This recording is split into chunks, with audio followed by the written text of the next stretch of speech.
이번 시간에는 지난 시간 예고해드린 대로 블루빅선 박창선 대표님을 모시고 커피의 A부터 Z까지 배워보는 시간을 갖도록 하겠습니다. 대표님 안녕하세요.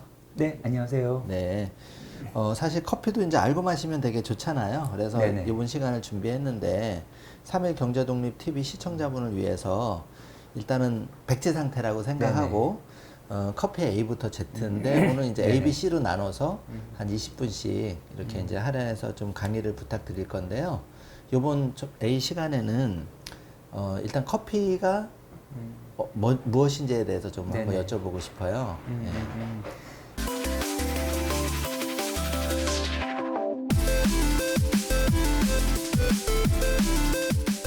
자, 커피가 무엇이느냐?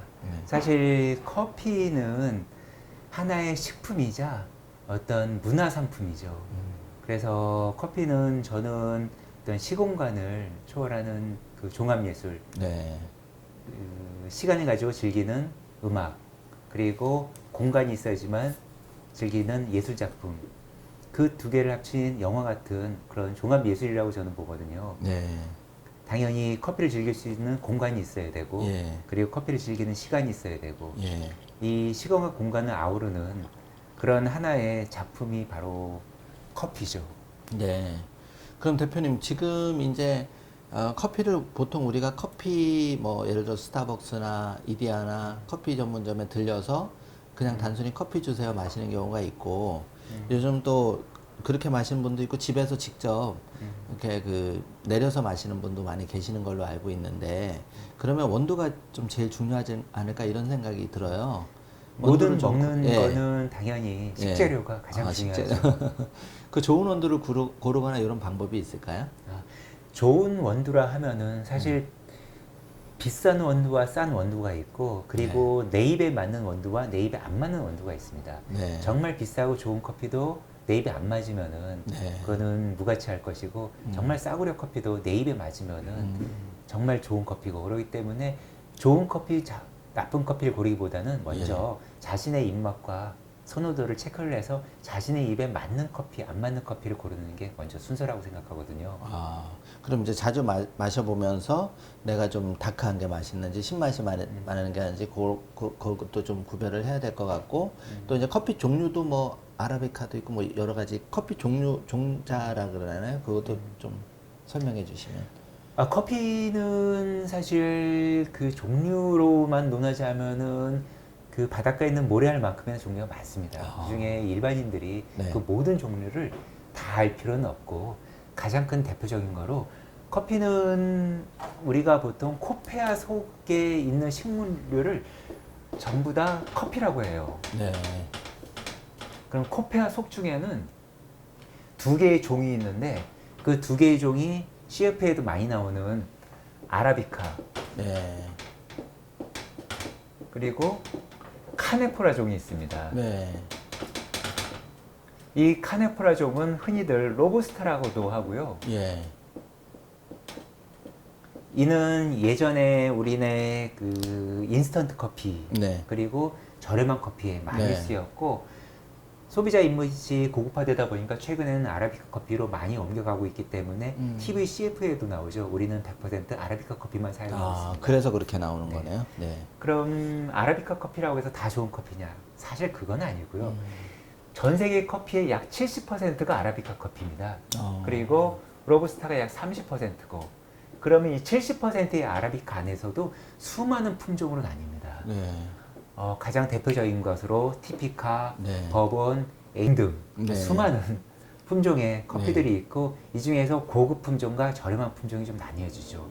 대표적으로 비싸고 고급 품종이라고 하면은 아무래도 티피카 품종이 있을 수 있고요. 여러분들이 잘 아는 자메이카 블루 마운틴, 네. 그리고 고급 커피라고 하는 하와이안 코나, 그리고 동티모르 에르메라, 이런 것들이 티피카 품종이고요. 네. 그리고 요새 고급 커피를 각광받고 있는 것으로 게이샤 품종이 있고요. 게이샤. 네.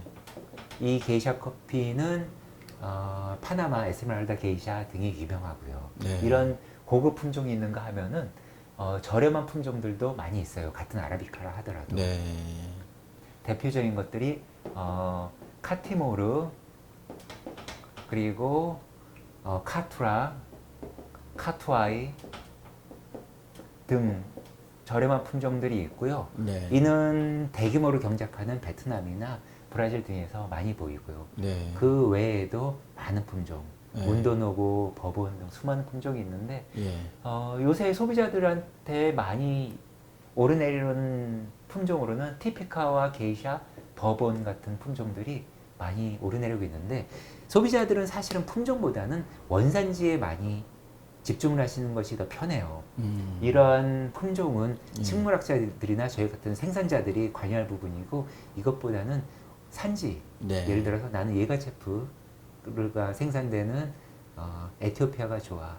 나는 마일드한 콜롬비아가 좋아. 이런 식으로 생산국을 주로 커피 종류로 네. 지목을 하시는 것이 예. 좀 더 커피를 즐기시는데 편하죠. 아, 그러면 이제 그 한국 사람들이 제일 선호하는 커피 생산지는 어디인가요? 이게 아메리칸지, 뭐 브라질이고. 한국 사람이 선호하는 생산지는 의외의 나라에서 나옵니다. 아, 그래요? 우리나라 커피의 대부분은 사실 브라질, 콜롬비아, 베트남, 페루, 네. 그리고 에티오피아 등의 산지인데 세계 3대 싸구려 커피라고 하면 보통 브라질, 콜롬비아, 베트남을 꼽습니다. 네. 전 세계가 약 100만 톤의 커피가 생산이 되는데 네. 이 중에 약 40만 톤 정도가 브라질 한 개 나라에서 생산이 돼요. 아, 브라질이 굉장히 많이 생산이 네, 되네요. 전 세계 네. 생산의 40%. 어. 그 다음이 콜롬비아, 네. 그 다음이 베트남 네. 정도의 순서인데 최근에는 베트남과 콜롬비아가 순서가 역전되기도 하는데 네. 그러다 보니까 이제 대기업 메이커들은 예. 저렴하고 대량 생산된 국가의 커피를 가져옵니다. 네. 그래서 그걸 많이 홍보를 하고 그러다 보니까 소비자들은 당연히 브라질 커피로 유명한 나라 아니야? 그 좋은 커피네.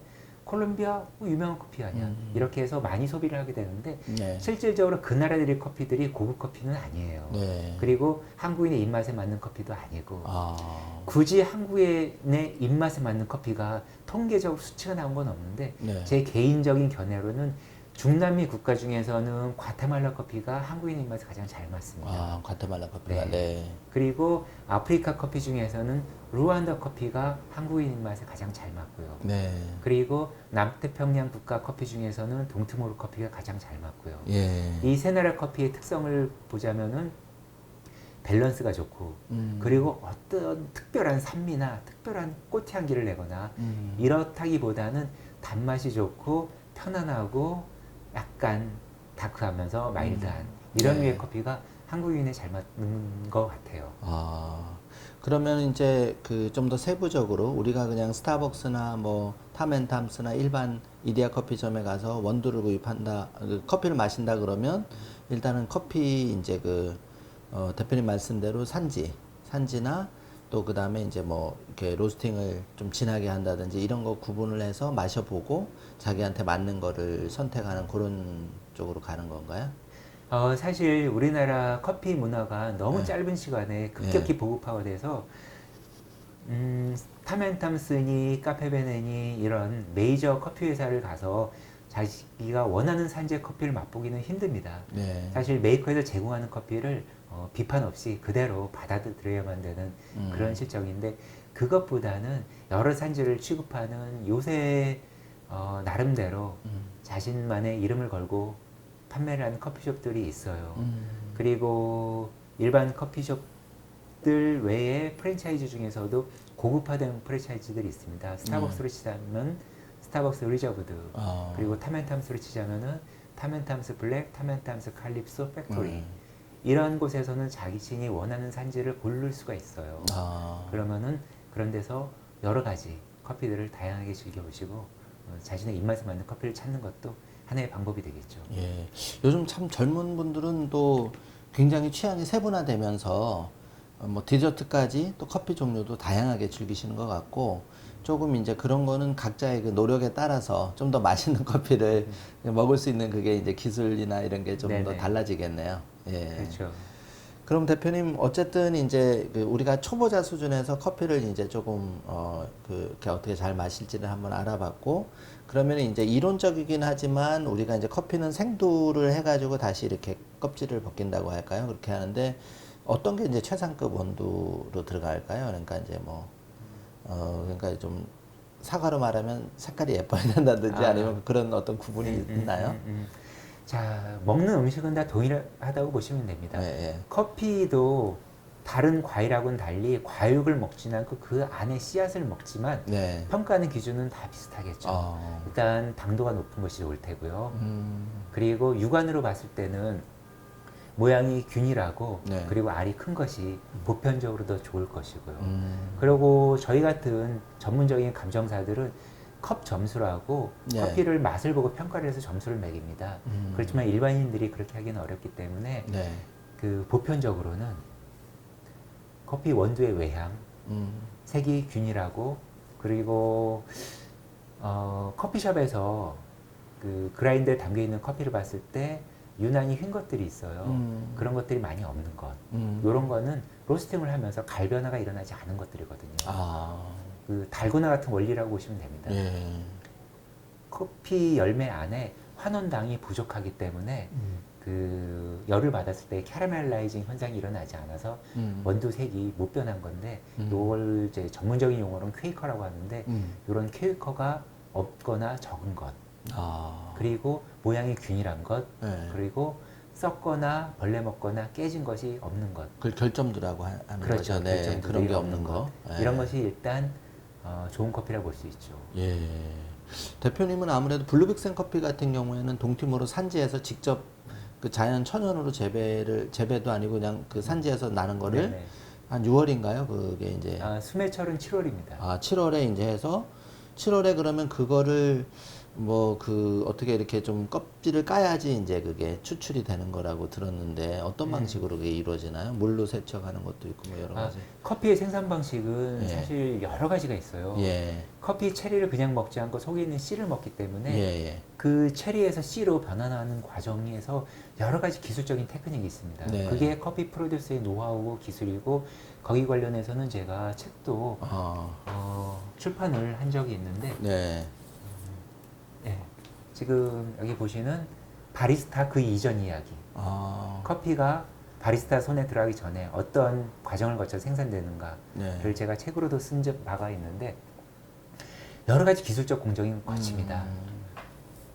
대표적인 것으로 풀리 워시드라고 물로 깨끗이 씻어내는 방법이 있고 세미 워시드라고 예. 적당히 씻어내는 방법이 있고 내추럴 프로세싱이라고 햇볕 아래 그냥 말리는 방식도 있고 무산소 펄핑이라고 산소의 관여를 차단시키고 발효를 시키는 방법도 있고 허니 프로세싱이라고 단맛을 극대화시키는 방법도 네. 있고 또 이 여러 가지 분류 중에서도 세분화가 됩니다. 네. 허니 프로세싱이라고 하면은 블랙 허니, 옐로우 허니, 레드 허니, 화이트 허니 등등등 수많은 방법이 있기 때문에 네. 그 많은 기술적 방법을 전부 논하는 것은 현실적으로 어렵고요. 예. 대표적인 것만 우선 한 가지를 말씀드리면 예.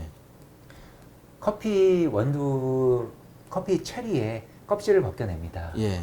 그럼 빨간 커피 체리가 안에 과육이 드러나겠죠. 네. 이 과육을 먹는 게 아니기 때문에 이 과육을 씻어냅니다. 네. 펄핑 탱크 안에 담가서 발효를 시킨 다음 씻어내면은 요 발효 과정에서 파치먼트라고 하는 네. 커피 내피 안에 네. 스며들게 됩니다. 예. 그 후에 또 건조하는 방식을 거치고 그리고 건조가 끝나면은 안에 두 개의 파치먼트가 쌍으로 이루어진 커피 파치먼트가 완성됩니다. 예. 그러면 그 커피 파치먼트를 또 우리로 치면 방앗간 같은 데죠. 거기서 분쇄를 하고 네. 그리고 결점들을 골라내고 네. 포장하고 한국으로 송출을 해오는 거죠. 그렇네요. 대표님, 이번에 이제 첫 번째 시간에는 그 커피의 역사를 간략하게 알아봤고, 또 좋은 원두를, 커피의 역사는 조금만 더. 처음에 그럼 커피가 그 기원한 게, 지역이 어디서 처음에 목동이 발견했다고? 커피의 역사를 잠깐 예. 이야기를 드리면, 모든 식품 다 그 최초의 오리진이 있죠. 네, 기원이. 예. 스파게티는 이탈리아고 그런 식으로 뭐 짜장면은 한국이고. 짜장면? 중국이 아니고 한국이네요, 그죠? 그렇죠. 네. 그런 것처럼 커피는 처음 예. 아프리카 예. 동아프리카에서 처음으로 발견돼서 먹기 시작했어요. 예. 우리가 어떻게 해서 커피를 마시게 됐는가에 대해서는 사실 아프리카를 빼놓을 수가 없겠죠. 커피는 처음에 동아프리카에서 발견됐어요. 이게 아프리카 대륙이면은 이쪽 동아프리카 지역에 지금으로 치면 에티오피아죠. 에티오피아의 아비시니아 고원이라는 그런 높다란 산지가 있어요. 네. 모든 과일이 해발 고도가 높아야지 밤과 낮에 온도차가 있기 때문에 그 열매에 산도가 높아지고 단도도 높아지고 맛있는 커피가 되는 건데 에티오피아에 있는 고원 중에 아비시니아 고원이라고 있는데 여기서 그 칼디라는 목동이 있어요. 이 칼디라는 목동이 양을 치다가 어느 날 양이 한쪽 방향으로 갑니다. 그리고 빨간 열매를 뜯어 먹어요. 당연히 양들을 다시 데리고 우리 안에 가둬놨는데 그 빨간 열매를 뜯어먹은 양들이 밤에 잠을 못 이루고 계속 흥분 상태로 매거립니다. 그래서 이 목동이 야 이거 무슨 일일까 이상하네 해서 그 열매를 채취를 해서 당시의 지도층인 그 이슬람 수도승들한테 갖다 줍니다. 그런데 이슬람 수도승들이 그 당시 고민거리 사실 졸린 거죠. 기도 중에 졸린 거. 그 열매를 이리저리 관찰을 해보니까 너무 빨갛고 상스럽습니다. 네. 그래서 이거를 불에다 집어 던지죠. 네. 그랬더니 고소한 향이 납니다.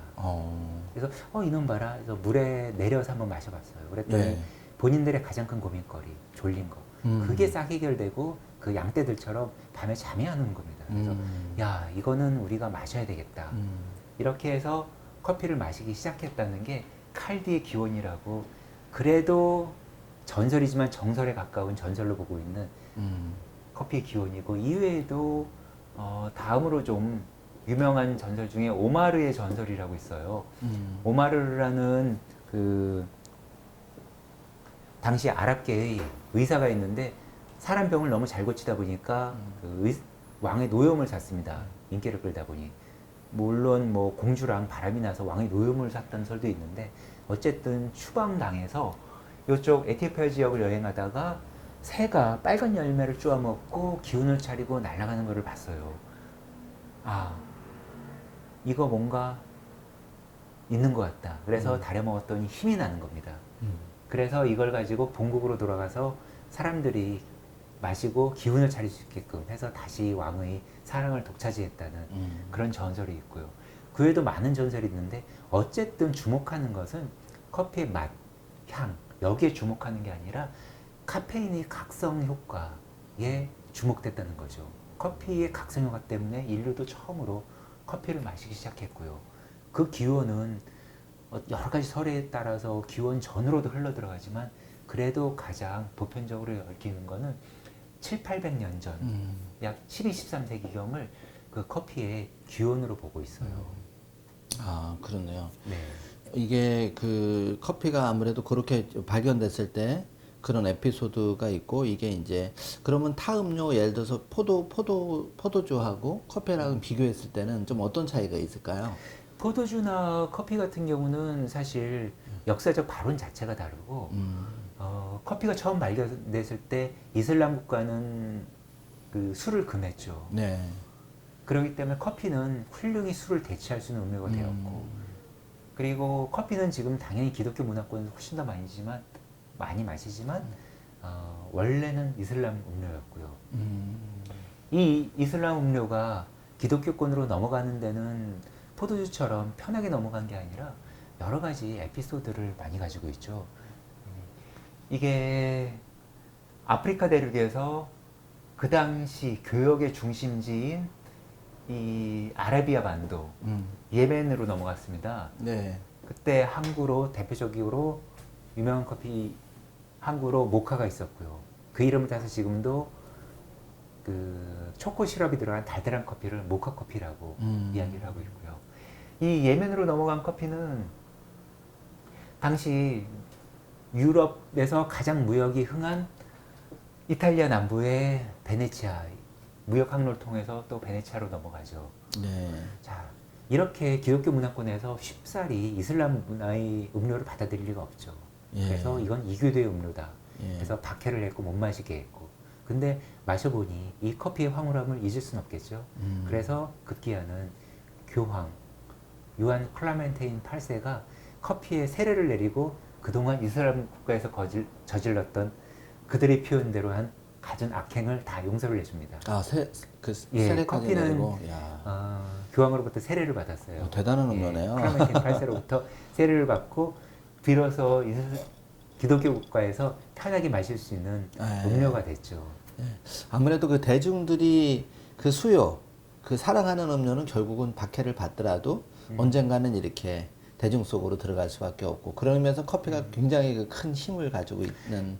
그렇죠. 예. 기독교 문화권으로 전파된 다음에도 커피를 마시려면은 지금도 혼자 커피를 마시기보다는 커피숍에서 사람들과 같이 그렇죠. 모여서 예. 마시는데, 커피는 곧 문화이다 보니까 예. 사람과의 만남을 지칭하고 또 사람과의 만남에서는 여러 가지 대화를 통해서 창조적인 활동이 생기고 예. 또 비평의식도 싹트게 되고. 그렇죠.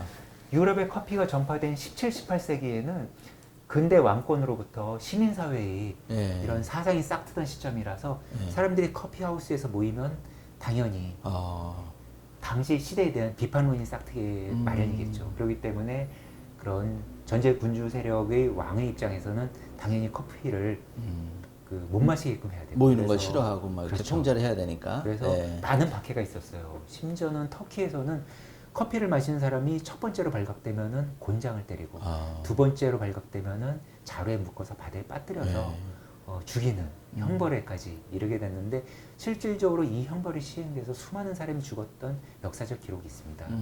제 개인적인 견해로는 사실 커피를 마셔서 걸렸다기보다는 그 당시에는 여러 가지 왕권이나 혹은 군주 세력에 의한 그 암투가 성행했기 때문에 커피는 하나의 핑계가 될 수도 있었겠지만 어쨌든 역사적으로 커피 때문에 수많은 사람이 희생되기도 했고, 그 유명한 오페라가 있죠. 커피 칸타타. 예. 칸타타. 예, 이 커피 칸타타의 내용도 예.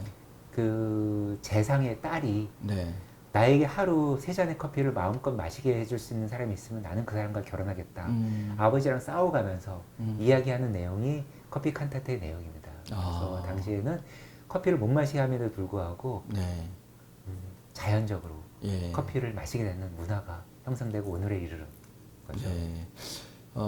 대표님 모시고 이제 첫 번째 시간에는 커피의 역사와 또 커피 원두의 종류, 그리고 또 좋은 원두 고르는 법 정도 알아봤고, 요번 시간 이제 정리하면 한 잔에 맛있는 커피가 나오기까지 우리가 좀 역사도 알고 좋은 원두 고르는 법도 좀 알면 똑같이 한 잔에 커피를 마시더라도 좀 더 맛있게 마실 수 있다, 이런 걸 알 수 있는 아주 유익한 시간이었습니다. 대표님 감사합니다. 네, 감사합니다. 경제독립TV 본방송을 시작하겠습니다. 이번 시간에는 커피 두 번째 시간으로서 블루백센 빅센 박창선 대표님 모시고 지난 시간에 이어서 두 번째 시간을 가져보도록 하겠습니다. 먼저 대표님 지난번 굉장히 유익한 반응이더라고요. 그래서 커피가 각 나라별 종류별 특징이 있을 것 같은데 거기에 대해서 좀 한번 여쭤봅니다.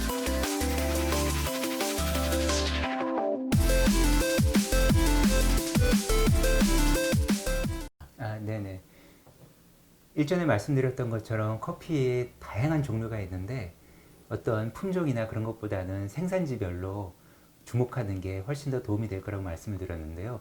각 대륙별, 각 나라별 각각의 커피의 특성이 있고 또 다양한 맛이 가지고 있거든요. 대표적인 커피 생산국이면은 당연히 중남미 국가죠. 브라질이 전 세계 커피 생산량이 약 40%를 생산하니까. 중남미 국가의 생산 지역을 보시면은 브라질 커피 같은 경우는 사실 이렇게 고급 커피는 아니에요. 그리고 브라질 커피는 브라질만의 나름대로 생산 방법이 있습니다. 이게 펄프드 내추럴이라고 커피 체리를 내추럴하게 말리면서 하는 가공법인데, 이 가공법 설명드리면 조금 전문적일 수 있는데, 요거는 그냥 여러분들이 생각하시기에 대량의 커피를 생산하기에 편한 방법이라고 보시면 됩니다. 그렇기 때문에 맛이 깔끔하진 않아요. 맛이 좀 약간 드라이한 면이 있고, 그러다 보니까 다른 국가의 커피들보다는 좀 더 저렴하게 보급이 되고 있고요. 브라질 커피의 대표적인 커피는 산토스나 세라도 커피 같은 것이 브라질 커피의 대표적인 커피예요. 여러분들이 커피숍에 가셔서 브라질 커피를 찾는다면은 95%는 산토스 아니면 세라도 커피가 나올 거예요. 그 중에 산토스는 한국 이름입니다. 브라질에 있는 요 산토스 항에서 나오는 커피는 다 산토스 커피라고 지칭을 하는데 여기 어떤 특별한 특성을 갖고 있기보다는 여기저기서 걸어 모은 커피라고 보시면 되죠. 브라질 다음으로 커피를 많이 생산하는 국가 콜롬비아가 있는데 콜롬비아는 브라질하고 커피 특성이 또 많이 달라요. 콜롬비아 커피는 브라질 커피보다는 보편적으로 약간 더 그레이드가 높고 그리고 마일드함의 대명사입니다. 콜롬비아 커피는 저렴하면서 비교적 가성비가 높다고 볼 수 있죠. 여러분들이 마일드한 커피를 찾는다고 하시면은 브라질 커피보다는 콜롬비아 커피가 훨씬 더 적격이죠. 그리고 콜롬비아에서 더 내려오시면은 과테말라가 있는데 과테말라 커피는 제가 봤을 때 우리나라 사람 입맛에 참 잘 맞아요. 초콜릿티하고 스모키하면서 그 과일의 산미도 잘 갖추고 있고요. 과테말라의 유명한 생산지라고 하시면은 후에후에테낭고나 안티구아가 있습니다. 두 지역의 맛도 사실은 좀 달라요. 후에후에테낭고는 해발고도가 많이 높고 소규모 농장이 많기 때문에 좀 더 스페셜티하게 가공이 되는 바가 있어서 산미가 강하던가 과일의 맛을 찾는다든가 이런 좀 특별한 맛을 찾기에 좋고 안티구아 지역은 과테말라 수도인 과테말라 시티에서 가까워요. 그러다 보니까 대규모 경작이 되고 있고 과테말라 커피 특징이 초콜릿향과 스모키함 이런 것이 잘 살아나는 커피고요. 중남미 커피 생산 지역 중에서 가장 선진화된 코스타리카를 빼놓을 수가 없죠. 코스타리카의 따라주 지역은 커피 생산의 메카라고 볼 수 있어요. 새로운 생산 방식의 신기술은 이쪽에서 많이 시행이 되고 있고 사실 코스타리카는 자부심 엄청납니다. 이 코스타리카 따라주 커피의 특성은 산미가 좀 도드라져요. 요 중남미 커피는 산미가 없는 것으로 유명한데 요 코스타리카 따라주 같은 경우는 독특하게 산미가 살아나고요. 보편적으로 물론 절대적이지는 않습니다만 보편적으로 산미가 살아나는 커피가 좀 좋은 고급 커피라고 볼 수가 있어요. 그리고 카리브해를 넘어가면은 여기에 자메이카가 있죠. 아주 유명한 커피 자메이카 블루 마운틴. 이 자메이카 블루 마운틴은 사실 자메이카에서 생산되기보다는 일본에 의해서 생산된다고 보시면 돼요. 이 생산량의 90% 이상은 일본으로 넘어간다고 보시면 되고요. 그리고 국제 시세 자체도 상당히 비싸고요. 중남미에 이렇게 중미 쪽에 몰려서 커피가 생산되고 있지만 생산지별로 가격은 사실은 천차만별이에요. 국제 시세를 논하자고 하면은 처음에 말씀드린 브라질 같은 경우는 국제 시세가 1kg당 약 3불 정도 합니다. 그리고 콜롬비아 같은 경우는 4달러 정도 하고요. 콜롬비아가 조금 더 비싸죠. 자, 이쪽 그 코스타리카로 넘어가면은 국제 시세가 거의 배로 뜁니다. 한 6달러 정도. 그리고 자메이카로 넘어가면은 요 자메이카 블루 마운틴은 국제 시세가 100불이 넘어가요. 거의 200불 가까이 합니다. 그러면은 브라질 커피의 30배 값이네요. 여러분들이 마트에서 흔히 자메이카 블루 마운틴 보시는 거는 뒷면을 자세히 보시면 조그맣게 써 있을 거예요. 자메이카 블루 마운틴 스타일 혹은 자메이카 블루 마운틴 1% 블렌디드 이런 식으로. 그래서 진짜 자메이카 블루 마운틴은 1kg당 30만 원 정도 한다고 보시면 돼요. 중남미에서 남태평양으로 넘어가면은 또 많은 커피 생산국이 있죠. 대표적으로 하와이가 있고 하와이에서 유명한 커피 있죠. 하와이안 코나. 아, 코나. 네. 네. 이 하와이안 코나도 맛의 특징은 균형감과 산미에 있어요. 비싼 커피는 특별한 향미를 내고 어떤 톡 쏘는 특별한 맛을 내는 게 아니라 이 균형감이 높은 커피가 비싼 커피죠. 대표적으로 자메이카 블루 마운틴이 그렇고 이 하와이안 코나가 그렇고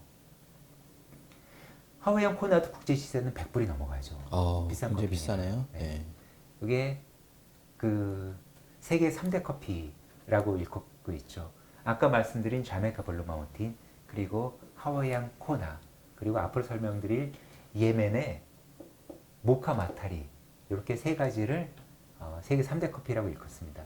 사실 제가 봤을 때 이게 맛이 좋아서 세계 3대 커피는 아니고요.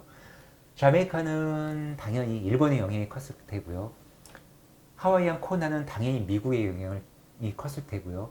세계 2대 경제대국 미국 하나, 일본 하나 하나씩 꿰차고 있으니까 하나는 뭔가 상징성 있는 데를 껴줘야 되겠죠.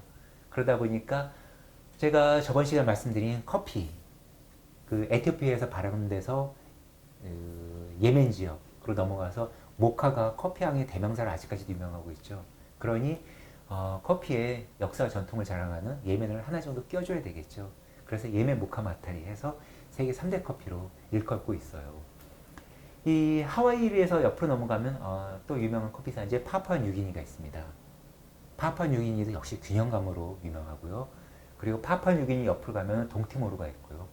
동티모르도 마찬가지로 균형감과 단맛이 유명하고요. 이 커피 라인 지도에서 보면은 같은 유도상에 들어가 있어요. 동티모르, 파푸아뉴기니, 코나, 자메이카 이 섬나라 국가들이 화산토로 커피 재배에 아주 적합화되어 있고 그리고 품종도 다 같이 아라비카 종 중에서 가장 고급이라고 하는 티피카 품종이고 때문에 요 지역 커피들이 균형감이 좋고 단맛이 좋고 국제 시세가 비싼 값에 거래가 되고 있어요. 그리고 다시 아시아로 넘어옵니다. 아시아로 넘어오면은 저렴한 커피 대명사 베트남 커피가 있고요. 네. 베트남 커피는 사실 브라질 커피보다도 더 싼 값에 예. 국제 시세가 형성되어 있고요.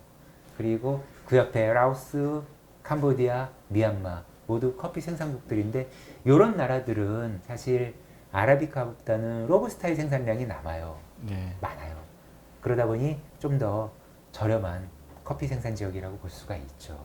그리고 이 아시아에서 커피 생산의 메카라고 하면은 이제 인도네시아가 있습니다. 전 세계 5위의 커피 생산국이자 다양한 커피가 생산되고 있어요. 인도네시아는 여러 가지 섬으로 나눠져 있는 나라라서 대표적인 섬들, 수마트라, 그쪽에서는 만델링, 가요, 링톤 이런 남성적이고 무거운 커피가 생산되고 있고요. 남쪽으로 내려가면서 자바섬 그리고 플로렌스 섬 남쪽으로 내려서 좀 더 가볍고 향미가 좋은 커피가 생산되고 있고요.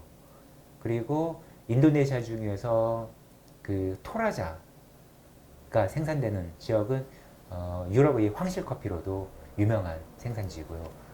사실 인도네시아는 대표적인 유럽의 점령 국가였고 유럽에서 처음으로 아시아에서 커피를 생산을 시작한 곳도 인도네시아 지금 자카르타가 있는 자바섬이었으니까요.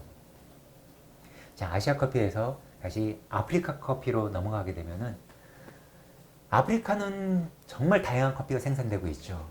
커피가 처음 발견된 동아프리카의 에티오피아부터 루안다, 한국 분들도 많이 좋아하는 케냐 등 다양한 커피가 생산되고 있는데 커피숍에 가면 케냐 AA 커피를 많이 보실 수 있을 거예요. 이 뒤에 있는 AA라는 말은 커피 콩의 크기로 분류한 종류입니다. 그러면은 케냐에서 나오는 아주 알이 굵은 커피라고 보실 수 있죠. 케냐 커피 역시 굉장히 남성적이에요. 무겁고 중후하고 산미가 나오되 케냐 지방의 특별한 토양, 포스포릭스라고 하는 인산에 의한 특별한 토양으로 무겁고 남성적인 산미가 발현되는 아주 특별한 커피가 나오고 있고요.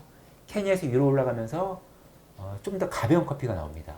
에티오피아는 그 예가체프를 커피의 귀부인이라고 그래요. 남성적이지 않다는 소리죠. 여성적이라는 소리죠. 굉장히 가볍고 향미가 좋고 그리고 산미가 좋은 커피가 나오고 있습니다. 이렇게 나라별로 아주 다양한 특성의 커피들이 나오고 있기 때문에 여러분들의 입맛에 맞는 커피를 찾아서 즐겨주시면 될 것 같아요. 대표님 말씀 듣고 보니까 참 이렇게 커피 한 잔 마시는 것도 나라별로 네네. 종류도 다양하고 정말 알거리가 너무 많은 것 같아요. 요번 시간을 통해서 한 잔의 커피를 마시더라도 되게 알고 먹으면 되게 네네. 맛있고 그 나라 역사도 좀 이렇게 상상이 될 것 같습니다. 대표님 귀중한 시간 내서 감사합니다. 네, 감사합니다. 바로 3일 경제독립 TV 커피 세 번째 시간입니다. 우리 3일 경제독립 TV 경제독립을 향해서 나가시는 소중한 회원분들을 위해서 특별히 우리 박창선 대표님을 모시고 커피를 맛있게 마시는 법을 알아가는 시간을 가지고 있는데요. 이번에는 세 번째 시간입니다. 대표님, 그 각 나라별로 커피 마시는 문화가 다 틀릴 네. 것 같아요. 네네. 저희는 이제 한국만 보니까 혹시 뭐 중국이라든지 영국이라든지 미국이라든지 또 이탈리아나 그 유럽 쪽은 어떻게 좀 차이점이 있나요?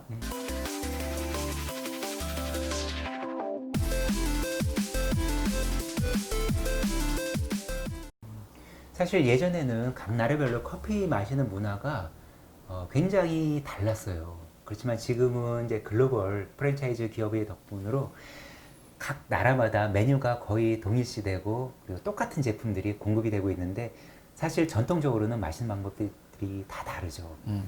커피를 처음으로 마시기 시작한 그 아프리카, 에티오피아에서는 특별한 의식을 거치면서 커피를 마십니다. 이거를 아프리카 그 에티오피아의 언어 암브리어로 분나 마라푸트라고 하는 특별한 예식이 있어요. 커피를 갈고 그리고 내리는 과정에서 옆에서 춤과 같은 어떤 의식을 하면서 커피를 마셔요. 이 분나 마라푸트라고 하는 의식 행위를 거치면서 커피를 마시는 게 에티오피아의 커피 마시는 특성이고요. 커피가 에티오피아에서 그 아라비아 반도로 건너갔죠. 아라비아 반도는 당시에는 당연히 에스프레소 머신도 없을 테니 그 당시에서는 채즈빅이나 이즈빅이라고 하는 커피 도구가 있어요. 밑에 모래를 달구고 커피를 갈아서 이런 주걱 같은 이브릭이나 채즈배에 커피 가루를 넣고 물을 넣고 뜨겁게 달군 모래 위에서 달고 가면서 커피를 마십니다. 요게 그 아라비아 반도의 커피를 마시는 특성인데 터키 같은 경우는 이거로 점을 치기도 해요. 여기서 커피를 넣고 끓이면은 위에는 물은 부어서 마시고 남은 찌꺼기를 바닥에 탁 떨어뜨렸을 때 요 문양이 커피 찌꺼기가 퍼지는 모습으로 그 점을 치기도 했습니다. 지금도 하고 있고요. 그래요? 네네. 아, 그리고 유럽으로 올라간 커피는 사실 에스프레소의 역사와 함께하죠.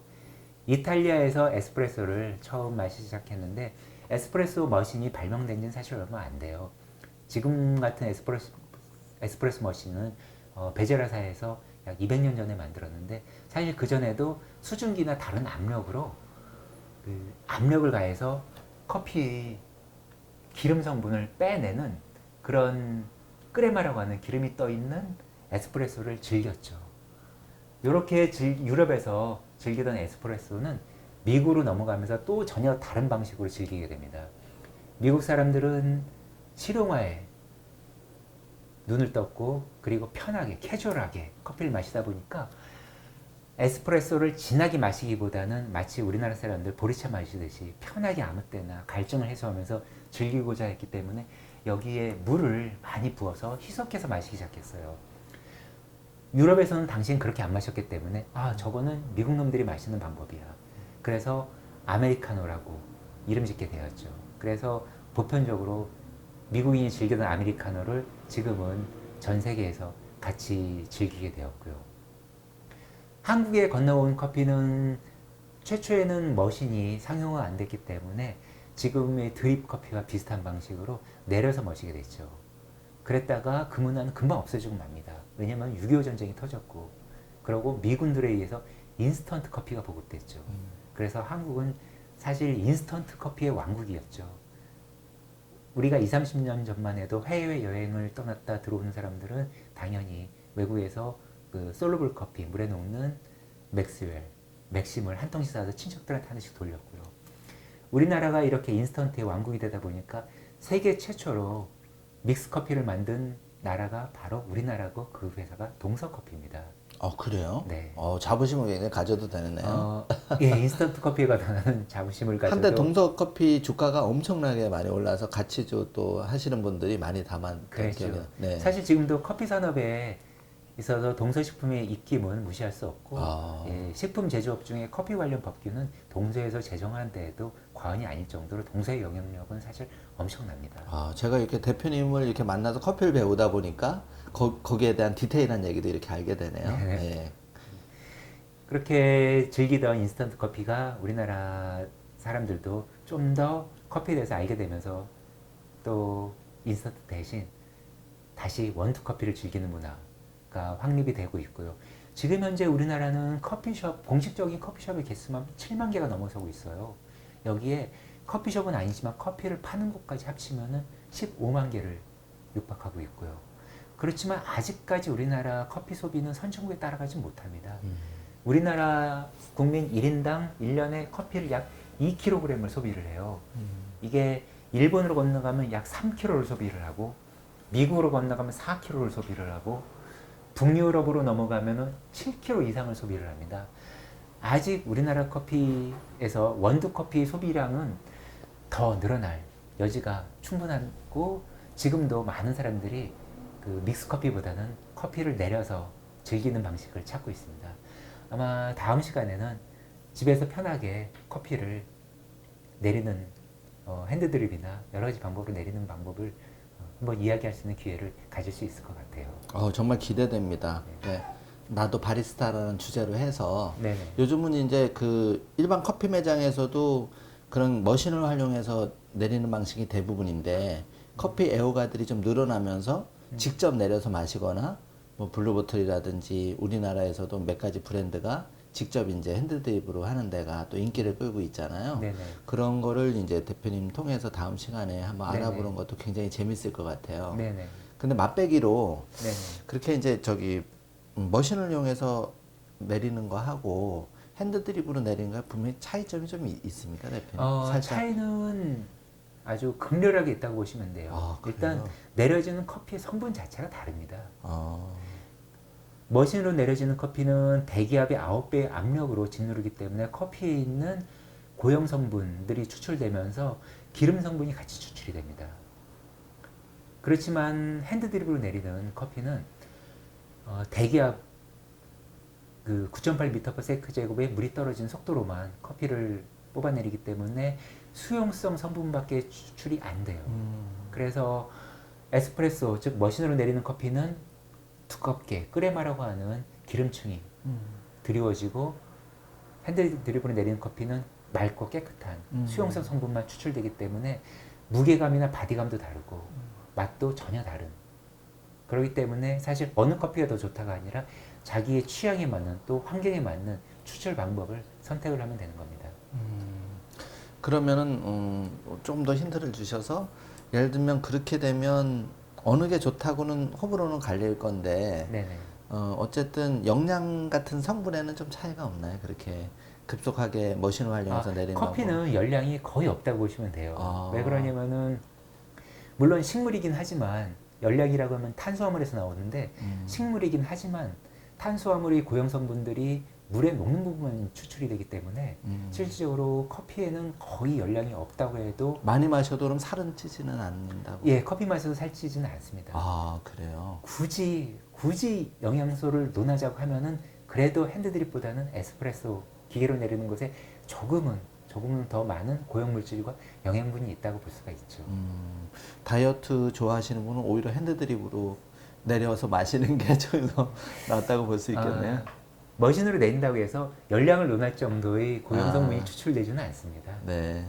대표님 하여튼 그 커피 맛있게 마시는 한 잔의 커피를 맛있게 마시는 방법에 대해서 한 3번에 나눠서 이렇게 대표님과 얘기를 나눴는데 정말 즐겁고 유익한 시간이 되었던 것 같고 커피를 좀 더 알아가는 시간이 되었던 것 같아요. 그래서 감사드리고 정말 다음 시간에는 이제 나도 바리스타라는 주제로 한번 제대로 집에서 또는 회사에서 커피를 좀 내려 마시는 방법에 대해서 대표님하고 직접 좀 시연도 해보면서 한번 하는 시간을 갖도록 하겠습니다. 네, 알겠습니다. 저 시청자분들도 많이 댓글 달아주시고 대표님한테 좀 커피에 대해서 궁금한 거 질문 많이 남겨주시면 저희 꿈발전소 3일 경제독립 TV에서 좀 취합을 해서 미리 이제 저희가 영상 만들 때 도움이 될 수 있도록 그렇게 하겠습니다. 대표님 하여튼 좋은 시간 내주셔서 감사합니다. 네, 감사합니다. 네.